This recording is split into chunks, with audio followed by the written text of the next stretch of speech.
When you cut this 100% of benefits between mentor-mentee and organization, then it turns out that around 40% of benefits goes to mentee, then around 30% goes to the mentor, and as well 30% to the organizations. So mentoring tends to be more like long-term and holistic, and very often we say that mentoring addresses both personal and professional development, while coaching often targets like a specific goals with a specific time frame. So it's very important to remember that the mentoring concept is like reciprocal relationship between a more experienced, or sometimes we say more knowledgeable individual who is mentor, we call a person mentor, and then a less experienced and less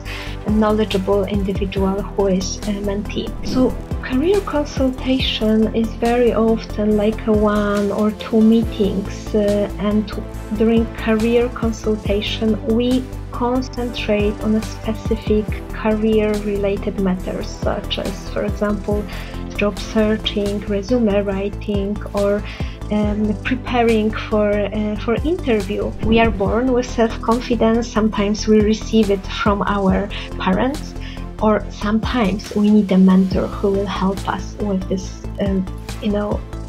building self-confidence in us. For example, mentor can gain satisfaction from making a positive impact on someone else's life, or they can develop their leadership or communication skills, listening skills, giving feedback, which is crucial nowadays in business, or they can gain like a fresh perspective from mentees. So we have many different mentors that can you support in many different ways, in many different expertise.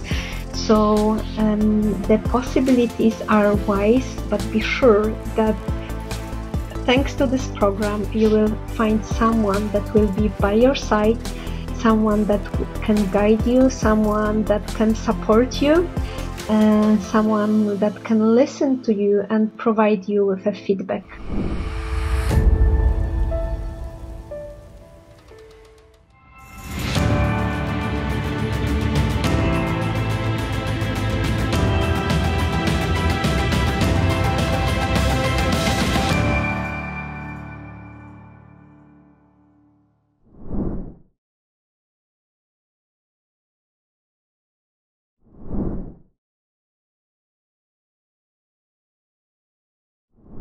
Hello, Justyna. How are you doing? Hi, hello, Kizar. I'm fine, thank you. And you, how are you? Very good, very well. How was the mentoring conference in US you have recently attended? Well, it was really great. It was last month in US, and I have to say that it was really inspiring for me to see how mentoring is perceived in US markets. So it was really insightful, and sharing experience, gaining new knowledge about mentoring. It was really great. Thank you, Justyna. So, if we may start with the basic question, what exactly is mentoring? Well, to be honest, it's an easy question, but not an easy answer. Although the concept of mentoring is not a new one. We say that mentoring has been around for a very long time, and it goes actually back to the ancient years. But when we read different books, we can find there that we have more than 50 different mentoring definitions. So each time when I start working with organization or with mentors, mentees, the first thing what we are doing is to align how we really understand the concept of mentoring and what's our definition of mentoring. So when I've been working for last 5 years with mentors and mentees, with different cultures from different continents, I see that it varies between countries, between mentors, between between continents. So that's why it is really important to align. So that's first very important thing about mentoring. So if you ask him about the shortest definition of mentoring, I would say that this is developmental relationship. And then we can expand it into different, more sophisticated definitions, like the one that David Clutterbuck is saying, for example, that mentoring is a developmental activity with the focus on empowering and enabling people to do things for themselves. So this is possible as a result of deeper self-awareness and this grow in wisdom. So it's very important to remember that the mentoring concept is like reciprocal relationship between a more experienced, or sometimes we say more knowledgeable individual who is mentor. We call the person mentor, and then a less experienced and less knowledgeable individual who is a mentee. Then, of course, we can switch, the area, and we can look at the American market, and then we can have the definition that the American definition, for example, from Louise Zachary, and she underlines that mentoring is like a critical reflection, that mentoring is about application of the learning, application of the new wisdom. And that's what's really important for me in this Louise Zachary concept, is that she said that for the last years in mentoring, we have shifted from this concept of just knowledge transfer into critical reflection and application. So this is crucial to really understand that mentoring is not only about sharing knowledge, about sharing our wisdom and sharing our experience, but this is really about making mentee reflect, think about themselves, about growing in wisdom, and we are saying that mentee plays a more active role in learning than just being, someone that listened to the mentor. A lot of time I see people mixing mentorship with coaching. So how is mentoring different from coaching? So mentoring tends to be more like long-term and holistic, and very often we say that mentoring addresses both personal and professional development, while coaching often targets like a specific goals with a specific time frame. We usually say as well that mentor is a coach, but coach is not a mentor, which means that in mentoring we work a lot with asking questions, with being on the side of our mentee, while coach should not, for example, share their experience, their knowledge, or share what he or she is thinking about the topic that mentee or coachee came to the session with. So I will say that this is about time frame, about the areas that we are touching. Very often in mentoring we touch as well this personal area, while in coaching usually we concentrate on a specific goals and targets. Justyna, I also want to understand the difference of mentoring with the career consultations. If you remember, when I started this initiative of mentoring for cause, so I was aiming to onboard mentors and offer one-on-one consultations to the to people, to the talent, whoever wanted to advance their career. But it was your guidance that made me to develop this idea to kickstart the mentorship program. So, how did you see that one-on-one consultations might not be very beneficial or might not serve the purpose, and we should start a mentorship program? So, how would you differentiate these both offerings we have on our platform? So career consultation is very often like a one or two meetings, during career consultation, we concentrate on a specific career-related matters, such as, for example, job searching, resume writing, or preparing for interview, while mentoring gives us much more. So it's not only about career consultation, but as well as about long-term support.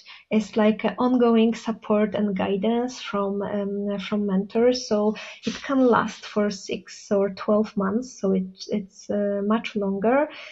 And we say as well that in mentoring, we should not only concentrate on this external context, like reputation, building network, or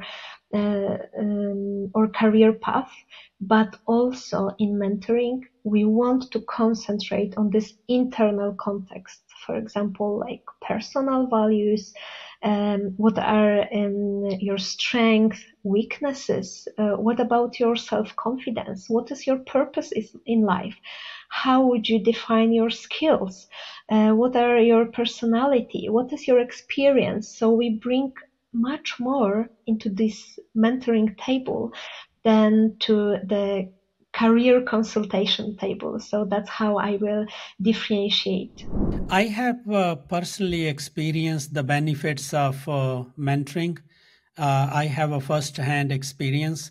I would used to do calls with my colleagues from different countries, different functions, and I can name Guillaume, our colleague, VPHR, and Soren Algard, and then Christina from Singapore, Magda from Poland, and yourself, and many other colleagues. I used to do monthly calls with them, and it really changed my career. I feel totally different now than I was before having these calls with my colleagues. So, in your words, if you can explain to the audience why mentoring is so important for personal and career growth. So we say that mentoring is very often crucial for the personal and career growth, because it's, for example, provides individuals with guidance, support, and all those opportunities from learning from other experience. And once I read a book, that's John Maxwell book, and he said that sometimes we have this self confidence. Sometimes we are born with self-confidence. Sometimes we receive it from our parents, or sometimes we need a mentor who will help us with this, building self-confidence in us. So mentor play different role in our life. So it depends actually what we really need. But that's what's sure is that mentor is providing us with this great support, with this individual guidance, and help us navigate our challenges, or make a better decision or quicker decision, because we have someone that can listen to us, and someone that is by our side.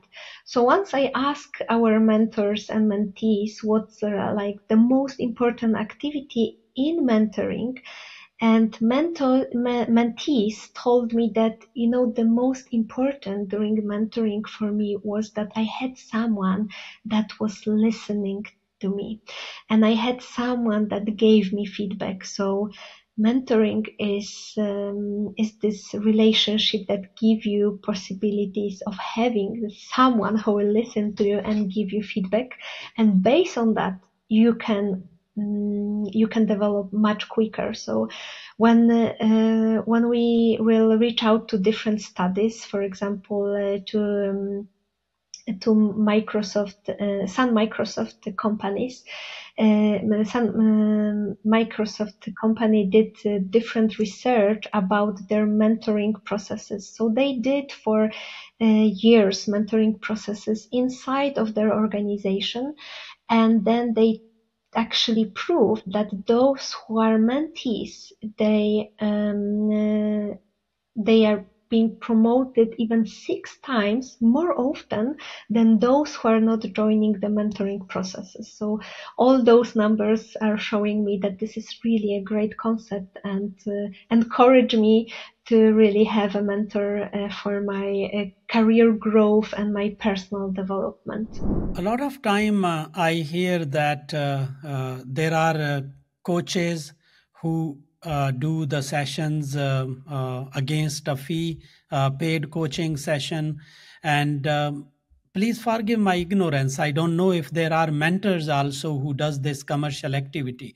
But if I'm a mentor and I'm mentoring someone free of cost, so I want to understand and ask question on behalf of mentor.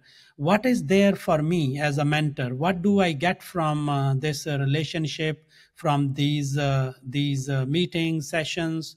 So what benefits do the mentors get out of this service?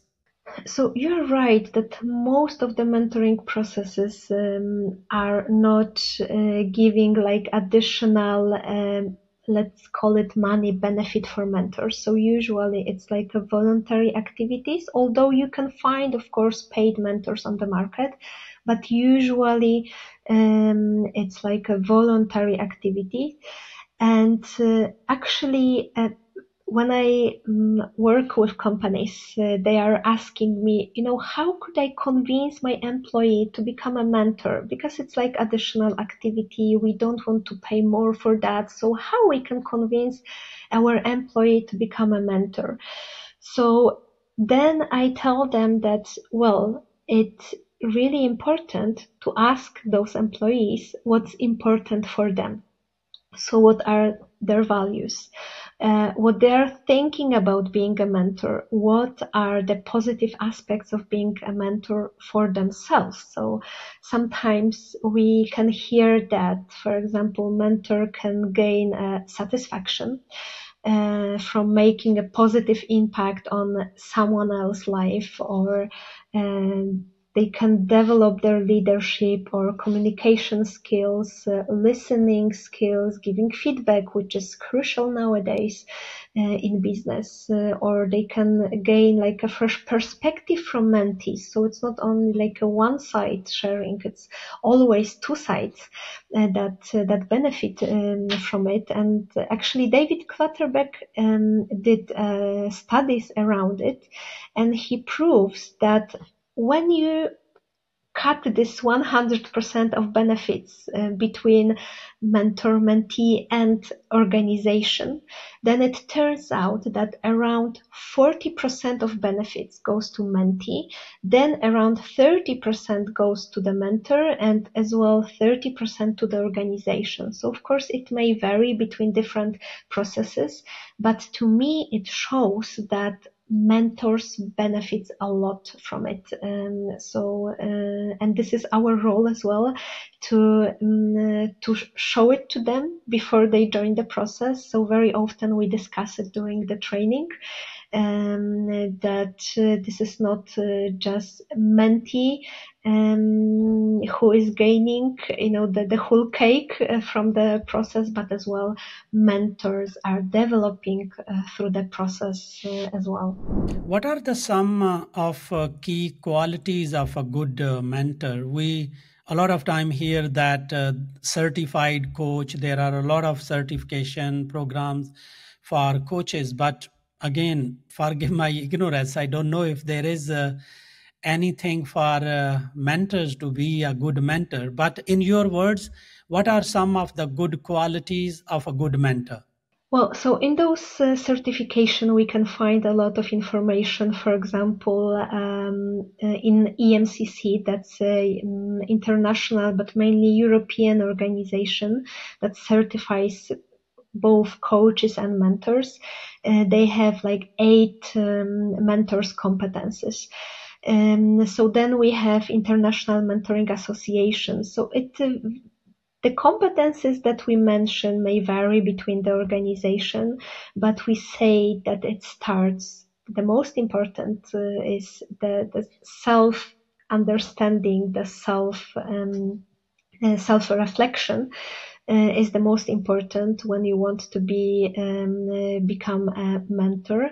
And maybe I will quote, Adam Grant. He is the American psychologist, and he said that, well, we have those good and great mentors, and he said that good mentors, they share lessons from their experience, while great mentors help you crystallize lessons from your experience.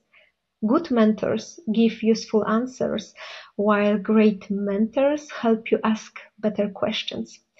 Good mentors walk you through their path, while great mentors help you identify your path. So I think this is like a good answer to the question about the qualities or the competencies of a good mentor. I could mention as well that the previous 2 competences that I mentioned before about giving feedback and asking questions. That's the top 2 competences that I hear from mentors and mentees that are the most important in the process. And of course, then we can follow it with honesty, integrity, empathy, and so on. Yeah. Justyna, how can a mentee make the most out of the mentoring relationship? So we could think about roles and responsibilities of both sides, of mentors and mentees. And then when I think about the responsibilities of mentee, it could be respecting mentors' time or preparing for the meetings. This is really important. Or doing what they promise, being open, honest as possible with the mentor and with themselves as well. We could mention like receiving challenge, giving feedback, and maintaining confidentiality is like a foundation of the process. That's what's really important as well when we think about making the most out of the mentoring, is to set the clear goal. And I heard a lot of times that mentees, they struggle with setting a clear goal. And then mentors are there to support mentees to set this clear goal, although this is not responsibility of mentor to set it. So it needs to be done by mentee because it's their lives, it's their career path, and it's their goals that they should believe in. How important is the relationship building between mentor and mentee? So is it a transactional relationship or it's a long-term relationship as we talk about it? Because it is a long-term relationship, but how they can build it? It is long-term relationship, but I will bring this concept that you mentioned of transaction into that, because actually the management of this relationship is crucial for mentoring success. So that's why we are saying that once you have your session 0, which is the first session where you mainly get to know each other, you want to discover what is the story of mentor and the story of mentee, then the next step is actually to prepare the contract between mentor and mentee. And actually the concept of the contract we bring from psychology, from transactional analysis and Eric Bern's school. And he said that the contract is complete when we discuss and concentrate on the 3 areas. And those 3 areas is the goal. So we will find the time and we pause on setting the goal, then we will reflect and discuss all the logistic area of the mentoring, like, for example, how we want to meet, what is the frequency of our meeting, the length of the session, or how we want to keep in touch, what are the rules of canceling the session. So all those logistic aspects. And then we have this very important third area of psychological needs. And very often when we think about the business contract, very often we forget about this area.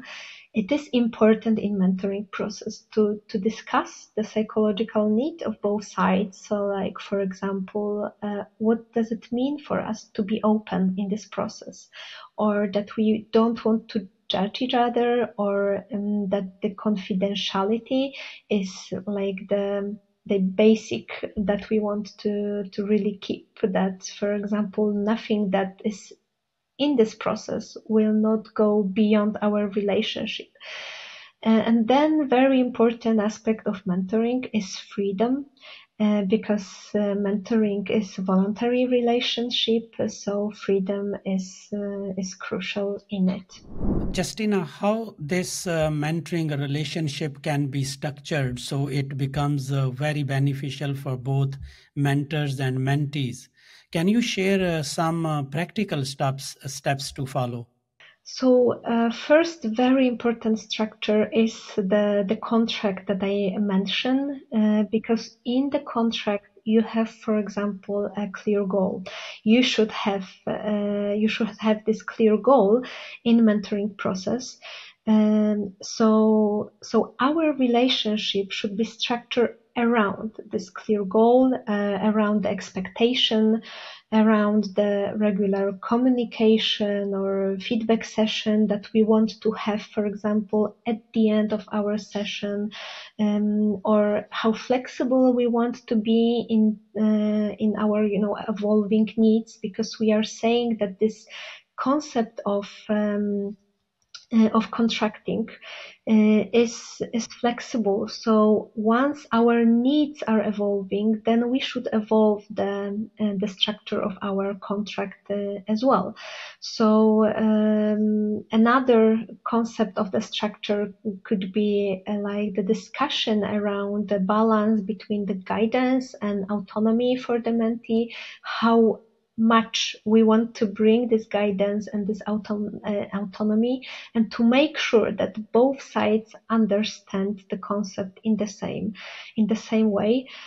Regular check-ins, evaluation is a key to successful mentoring as well, and it helps us ensure that we are on the same page, that we are following the same goal, and we are following that we are aligned in our relation. Justina, you have been managing a lot of mentoring programs. What do you think are some typical challenges that mentors face, and how can we overcome those challenges? So typical challenges. I very often I say that once you prepare a very good contract at the beginning of the relationship, then it is less possible that you will face some misunderstanding on or some difficulties during the process. So that's, I will say, crucial.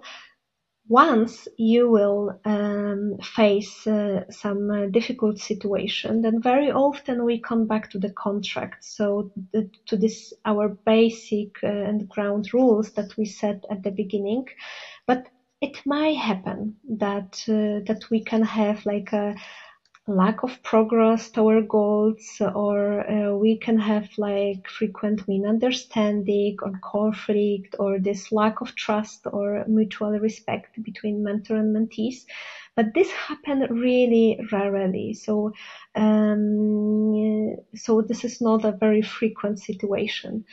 And how we can cope with that, it depends if we are a part of an organized and structured mentoring process inside of the organization, where we have a mentoring program manager that we can consult with, or we have some expert that is supporting us, or if we are just a single pair, because we decided to find a mentor for ourselves, and this is not like a part of any organized structure. So very often in this case, I'm just saying that, well, you just should come back to the contract. You should discuss what's happening and why this is happening. Justyna, in this mentoring relationship, so one side would be very experienced mentor, and other side can be someone who has just started his or her professional journey. So how can mentors adjust their approach to meet the needs of mentees? Well, we are saying that mentors, they should tailor their approach based on the mentee's needs. So this is mentor role to really adjust and to be close to the mentee needs. Sometimes I hear from mentees or mentors that, there's no chemistry between each other. Could we change the pair? But then I usually say that this chemistry is a myth, that you as a mentor, you are responsible for this relationship in terms of building this trust, building this chemistry, and building relationship. Although it's of course both sides' responsibility, but a mentor as someone that it's usually more experienced is responsible for bringing this chemistry. And how we can do that? The easiest thing is to seek the common ground. So I very often say to our mentors that first step is to seek common ground, and it can at the beginning happen on the surface. So you can seek the surface common ground, and then once you get to know each other more and more, then you can dive deeper in this seeking of these common areas and common things that may connect us. We understand that sometime this relationship may not work. Can you share some of the signs that both mentors and mentees should be aware of to take action, to take the relationship back in control? So first thing can be like a lack of progress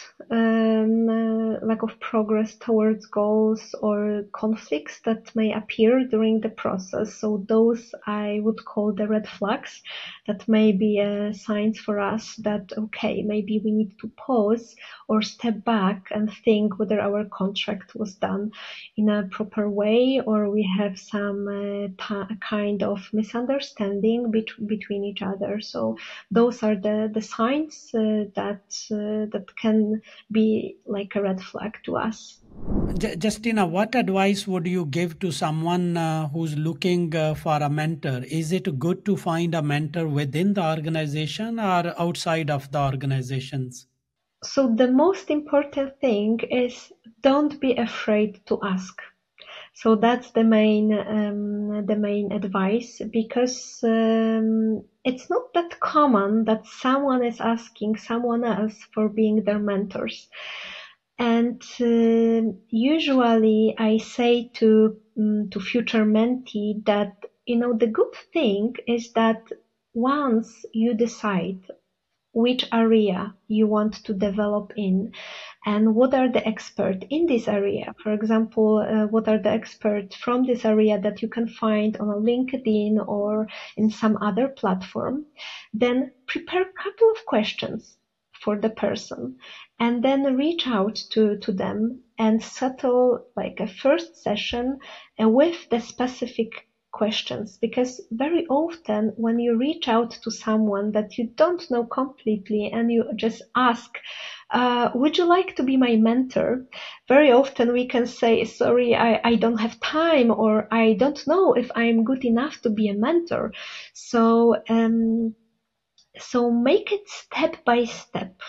Don't be afraid. Make it step by step. Prepare a couple of questions for your future possible mentor, and try if you really want to build this long-term development relationship with this specific person. And then you ask me if this should happen inside or outside of the organization. Well, it depends, because we have programs that have mentors and mentees just from the same organization. Sometimes we mix the organization, or we have these programs between the organizations, or we have foundation that are organizing mentoring processes, and then we have a mixture of different mentors and different organizations. So it actually depends what you need. If you want to develop yourself inside of this organization, and we want to have this broader insight what is happening inside of this organization, then it's better to have someone from the organization. But if you want to work on a career path, career development, it's still possible inside of the organization, but very often it happens with someone from outside. Justyna, if we flip the side and think about mentors, what are the initial steps that someone can take to be a good mentor? Well, to be honest, I think everything starts with self-reflection. But then if we want to dig more into the competencies of a mentor, we really want to have this expertise and practice. It's good to reach out to one of the organization, for example, the one that we mentioned already, EMCC, or international mentoring associations. They have a lot of webinars. You can join their specific mentoring programs. You can get accreditation, but as well, you can join one of the programs organized by foundation, by your company, because usually those programs provide you as well with the guidance and initial training. Justyna, before I thank you for all of your support you have been providing me on this initiative of mentoring for cause, can you a little bit share your thoughts for those applicants who will join our program? What will they get out of this pilot project or this program of ours? So what they will get depend what they need. So actually, this is a tailor-made program where we want to listen to you, what you need out of this program, what is the step in your life that you are in, and the area that you are in, the area that you want to develop, and where you need your support. So we have many different mentors that can you support in many different ways, in many different expertise. So the possibilities are wide, but be sure that thanks to this program, you will find someone that will be by your side, someone that can guide you, someone that can support you, someone that can listen to you and provide you with a feedback. Thank you, Justyna. I still remember the day when I shared a post on LinkedIn about my foundation, when I kickstarted Kahloon Foundation, and you sent me a private message that you would be very happy to help on a mentorship program if I run under my foundation. So honestly, I had no idea about how to do all this, what we have decided now and kickstarted. Thank you very much for your vision, for your support. You saw something which I could not see couple of months back, and I'm so proud of your guidance, help, because I was just thinking to make a portal platform where people can connect with senior leaders, kind of career consultations, but with your all guidance, help.